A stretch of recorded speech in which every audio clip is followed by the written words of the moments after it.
space folks and space enthusiasts out there that get mad at me for saying this, but failure is an option. This team is building a hypersonic autonomous test plane that will go over 3,000 miles per hour.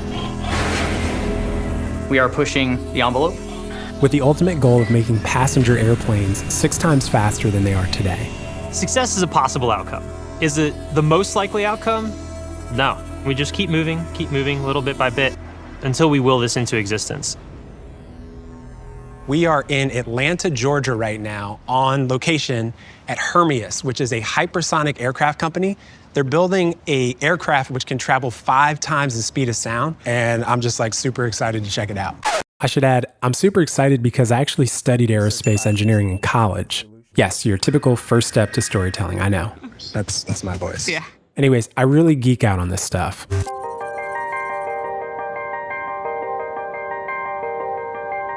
So what you see behind me is Quarter Horse. This is the first aircraft that we're building here at Hermeus, and it'll be the first aircraft to break a speed record in almost 50 years. Hermeus' first demonstrator aircraft, the Quarter Horse, is a small single-engine autonomous vehicle designed to do 2 major things: touch Mach-5 ever so briefly to collect data, and to test their Chimera engine. Ladies and gentlemen, meet Quarter Horse. We're not just building 1 Quarter Horse in this development program, we're actually building 3. So that allows us to take that type of risk in flight tests that normally would not be possible. The other kind of key thing that enables that is the fact that Quarter Horse is autonomous. There are no people on board. Hypersonic flight isn't new. The X-15, forerunner of today's spacecraft and tomorrow's airplanes.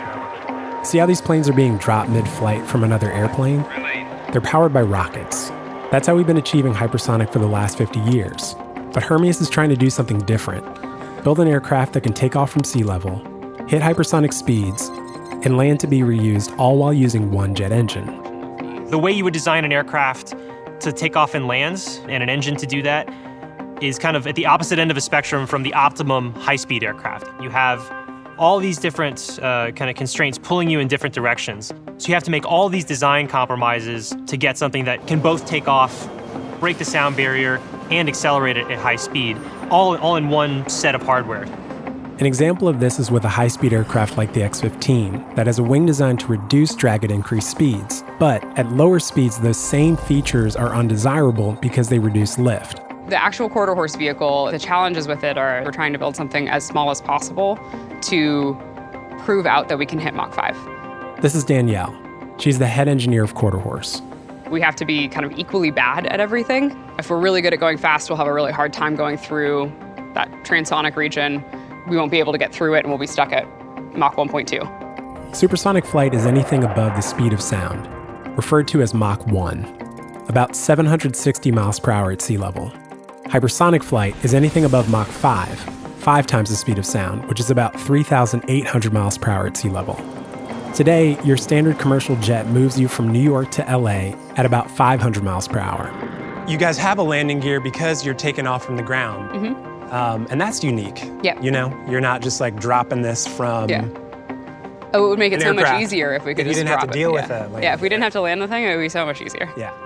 Heat is one of the really unique challenges about hypersonic. Can you tell me about that? We're targeting a reusable hypersonic vehicle. Our approach is to have high temperature materials so that we have what's called a hot structure. To withstand the high temperatures of re-entry, the space shuttle was covered with ceramic tiles that could be damaged and replaced, but that kept the substructure safe. In space, there's no air, so a spacecraft is free to accelerate unencumbered by air friction. But inside Earth's atmosphere, the faster you go, the more air friction causes the surface of the aircraft to heat up. If this were in the air, traveling at Mach 5, and I were to touch it, it would be approximately 800 or 900 800 or 900 degrees. Yeah. And at the front, the very front will be 2,000. 2,000 degrees. That's really hot. The metal grows at those temperatures. Just heating everything up to the right temperatures is going to create load on the vehicle that you have to be able to react. Whoa. Yeah. Quarter Horse will be a terrible subsonic aircraft, and it'll also kind of be like a terrible hypersonic aircraft, but its job is to bridge that gap so we can get the data we need to learn so that we can actually build a really good hypersonic aircraft in the next one with Dark Horse. Of all the challenges of going 0 to hypersonic, building an engine capable of that range of speeds might be the hardest. On a typical airplane, you'll see the engine kind of hang off the bottom of the wing. Our fuselage, our whole aircraft is wrapped around our engine. Okay, so this right here. This is where the engine would live. Yeah. The back end of it is right here, and you can see some of our thermal protection systems a little crunchy because we fired an engine in here. A normal jet engine produces thrust by compressing air, adding fuel, igniting that mixture, and accelerating it through a nozzle. At higher speeds, a different type of jet is required, something called a ramjet. They're an incredibly simple device. From a thermodynamic perspective, they do exactly the same thing as the traditional jet engine does, which is compress air, burn it, and exhaust it through a nozzle. Instead of having a mechanical compressor like you have on a jet engine, it actually uses a natural compression mechanism called a shockwave. As a plane moves through the air faster than the speed of sound, air waves in front of it pile up, creating what's called a shockwave. As shockwaves naturally compress the supersonic airflow inside a ramjet, there's no need for a mechanical compressor. So really all you have is an inlet that compresses the air naturally, a combustor where you're putting fuel into the flow and burning it. Our air-breathing propulsion is actually the entire length of the vehicle. So from the tip of the aircraft where we have the inlet section, it goes all the way to the back where we have the nozzle. So we went from idea and to building this thing in about 4 months. 4 months? Yeah, from zero to drawings to putting the whole thing together. Since Hermeus's aircraft will be taking off and landing from the ground, their engine needs to work as a standard jet engine and then transition to operating as a ramjet only once at higher speeds. The trick with ramjets is that they don't work until you're flying about Mach 2 or above. They don't get real efficient until you get to about Mach 3. So jet engines, tend to work up to about Mach 2-ish. So there's this kind of gap between the two that you have to bridge in one way or another. Hermeus argues that each of the component technological capabilities they need have been in existence for decades. The challenge is bringing them all together. We're taking an approach that is fundamentally focused on engineering and not science. We're not inventing any new materials. We're not inventing any new propulsion systems. Engineers are a bunch of nerds that don't like talking to other people. Help me, what are we looking at? So we're looking at two J85 engines. We name our engines, this is Amelia. Amelia. Yeah. Okay. So we're taking the core turbine section, the part that spins, to do the lower speed portions of flight. All of this comes off and we put our own afterburner. Oh, okay. Okay. Yeah. It takes years and years to build one of these, and we showed in the seed round that we can take a commercial jet engine, pull off its afterburner, put our own afterburner on, and run it at way higher speeds than it's designed for. An afterburner, as the name suggests, sits at the end of a jet. It adds more fuel to the exhaust coming through the jet and ignites it, producing even more thrust and allowing the aircraft to travel at even greater speeds. How we transition from a turbojet engine at low speed to a ramjet engine at high speed, that's something that's never been done in flight. So we'll do it in a wind tunnel on the ground, and then we'll have to do it in flight with quarter horse. That's a big risk. All right. Whoa, this is really big. Yeah, so this is our turbo-based combined cycle engine, Chimera. The Chimera engine is the engine that powers it, and it's designed to operate from not moving on the ground up to Mach 4 to 5, up at about 80 to 90,000 feet. Gas turbine engine does its magic, right? Pumping the air into the afterburner during the lower speed Mach 0 to Mach 3 range. We'll bypass that air around. There's multiple fuel circuits. There's a flame holder in here that you can't see, but then a combustion chamber and then a 2D nozzle. So air comes in here and runs through here until you get to Mach. About Mach 3. About Mach 3. Mach 3. Right. And then the air passes around this and goes straight into the afterburners. That's right. And so we dual use the afterburner as a ramjet. So it's what we call a ram burner. I'm going to say got it because I think I got it, but that was all very, very technical stuff. You're clearly very smart, Glenn. Thank you for breaking that down for us. You're welcome. Hermeus has successfully tested their Chimera engine over 100 times, including for elected officials late last year. We were supposed to see a test when we visited. Instead, we had a chance to chat with the co-founders about an engine test failure that happened off camera while we were on site. Just who you wanted to see, right? A film crew. So what happens if quarter horse crashes next year? Well, it's not an if, it's probably a when. We're going to push the bounds of what the aircraft can do in flight. We fully expect to lose an aircraft at some point in the development program. You know, there are any number of different types of failures that we could have in flight that could cause, catastrophic loss of the vehicle. It's a single engine vehicle, so we can lose flight control, exceed the limits of tens or hundreds of pounds of difference between the thrust and the drag of the aircraft. So, there's no shortage of challenges, here. Whatever you want to share, it's pretty interesting to us and cool that you're being open about, hey, not everything is easy. Yeah. But yeah, just tell me like what happened? What's going on? Are you cool, comfortable, like just rolling on it? A lot of things can happen when you're testing, energetic systems and things like that. We pushing the limits of what it could do. Chucked a little bit of hardware out the back end and burned some grass out the back, so no big deal. We just had to call the fire department to come put out the brush fire, but that was about it. A jet needs to constantly combust new air as it's coming through. This requires a continuous flame. The flame holder, that piece of equipment that got chucked out the back of the Chimera, is a part within the engine that prevents that flame from going out. As Hermeus was testing their engine right before we arrived on site, it broke.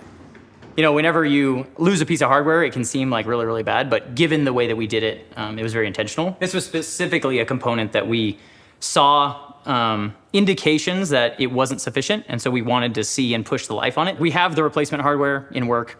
We're gonna replace it relatively quickly. There's a certain set of stakes when we're doing this on the ground, but it's exactly what we're gonna be doing when we're in the air as well. We use a little bit of... It's still kind of hot. Oh, it's definitely warm from test. Yeah. So I can't see the flamethrower because it's... Oh, flame holder, yeah. Out there. Oh, yeah, exactly. A day and a half after the accident saw the airframe in its original jigs at the factory. The damage that seemed crippling was quickly repaired and the broken halves rejoined. Just the willingness to try and the willingness to fail. We haven't had that in hypersonics development, at least since the pre-space shuttle days. Back then, we were willing to fail a lot. I mean, we broke an X-15 in half, and then we put it back together and flew it again. We'd never do that today. And even from failures, lessons are learned. I love what you were saying in the interview about the X-15 and like how people haven't been willing to really push the bounds and break stuff. Mm-hmm. Like, what you guys are trying to do is move fast, and things are gonna break. There's gonna be failure. That's a necessary part of really innovating at this speed. It only works though if you're moving fast enough and you've built enough hardware that you can get back into tests quickly. Because if you haven't prepared for that failure, then it's going to take you a much longer time to return. And you're also going to be a little bit less willing to take risk and fail the next time. One thing that Hermeus says makes their approach different is their reliance on a vertical integration process modeled after ones used by private space companies. Hypersonic aircraft are incredibly coupled systems. One small change can have large implications on the overall vehicle performance or what the power system needs to do. It's really hard to design kind of one part by itself and then put everything together. You have to design the whole thing at the same time. And vertical integration allows you to continue to make trades across the interfaces between those systems, not from the very beginning when you don't know a lot about it, but all along the way as you're developing it, as you're building it, as you're manufacturing it, as you're flying it. Ladies and gentlemen, welcome aboard Hermeus Flight 1025 with nonstop service between JFK and Tokyo. Were you a flight attendant in the, in another life? Maybe. Yeah. If Hermeus can pull this off and build their 20-passenger aircraft, the Halcyon, maybe you're wondering, what will hypersonic flight be like? There won't be any windows because of the extreme heat on the outside of the aircraft. Instead, passengers will see the curvature of the Earth and some darkness of space thanks to high-res camera feeds projected onto LED screens on the cabin walls. What about that? The sonic boom that happens when an aircraft breaks the sound barrier. After Air Force testing over Oklahoma City in the 1960s led to tens of thousands of complaints, the FAA banned civil overland supersonic flight. It's one of the factors that complicated Concorde's ability to stay in business. The one thing that has changed since Concorde's days is that the number of passengers traveling on over-water routes has grown substantially. The market is large enough just on those oversea routes to sustain a couple of different competitors, probably. I think it's safe to say that most people don't find air travel to be luxurious. We put up with it because it gets us where we want to go relatively quickly, which makes the promise of hypersonic flight all the more exciting. While there are other startups like Boom and Eon focused on getting passenger travel back up to supersonic speed, Hermeus, with the money it's raised, its contract with the Air Force, and less risk-averse approach, seems to be right now the most legitimately positioned private company to achieve hypersonic commercial flight. It was an air show that I went to in middle school that kind of really set me on my path. I saw a C-5 Galaxy fly. So it's one of the largest cargo aircraft that we have in the US Air Force. And it just kind of broke my brain. To see something like the size of a building flying just didn't make sense to me. It's like, okay, I got to figure out how they did that. I firmly believe that face-to-face communication is kind of the key to humanity. This is one of the fastest airplanes ever built. We have a lot of challenges that we have to solve as a species to open access to the world and really make it regional is really a key to kind of unlocking the potential of what humanity can do. What Hermeus is attempting is a moonshot. Bigger companies like Boeing have been at it for decades. What was inspiring about talking to the team at Hermeus was how clear-eyed they are about their potential for failure, yet in spite of that, how determined they are to pull this off. I'll put it this way.